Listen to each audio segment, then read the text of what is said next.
So would you please make welcome that swinging voter, Jenny Little.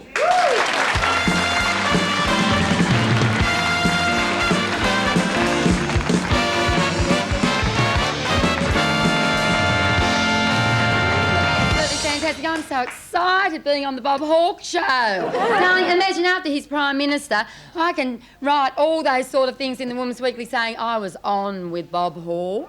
Oh. And I mean on his television show. But darling, listen, I feel as though all politicians are a little bit sort of austere and sort of a bit, you know, people are frightened of them. So can I just make you a bit more human? Yeah. Darling, no, truly, he's really gorgeous looking. Oh, you girls, you haven't ever felt him before, have you? No, it's really lovely, truly. And I'm really excited because you have sort of solved millions of, you know, strikes and everything. And I just think we owe you a lot, darling, truly and honestly. With one sentence, Bob has said, give them anything they ask for.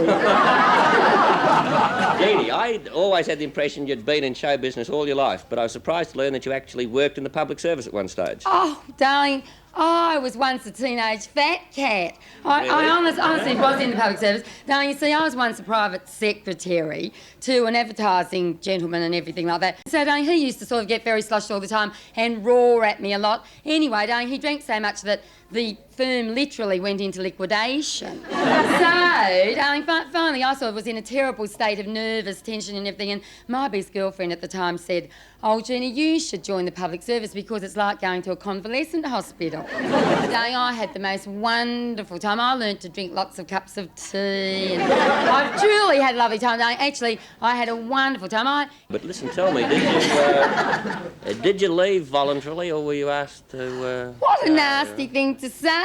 Fair question. Well, darling, I suppose so. You see, through doing so little during the day, I had to make up for it at night, and so I got pregnant, you see. And it must have been the public service tea, I think, darling. You're a mother and you're a housewife.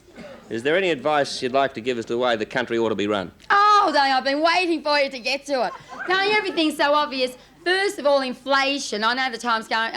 yes, inflation, darling. You know how sort of all the prices go up and so the wages go up? That's what the opposition says. The government says... The other way around. Yes, yeah. the other way around. Well, darling, and then our sort of things manufactured here can't compete with overseas things, so everyone here buys the imported one and everything like that. Anyway, that's ghastly, darling. Why don't we all on one day all take 25% off our wages, prices, cars, house prices, everything, and that would solve just the whole economy. Don't you think that's brilliant? Just 25% cut off everything.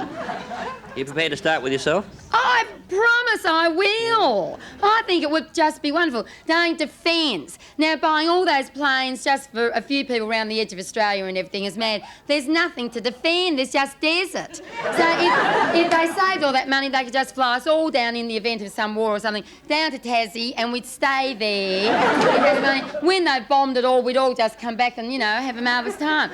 Darling, and then finally, unemployment. I know unemployment is serious and everything like that, but the answer is obvious. Make the compulsory school leaving age 35. Well,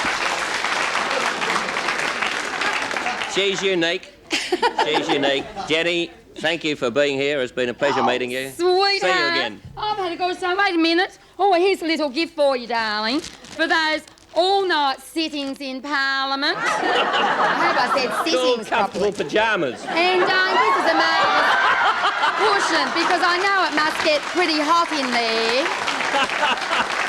Jenny, I was trying for a long time to get a seat and now you've given me this. Jenny, Thank you, sweetheart. Thank you.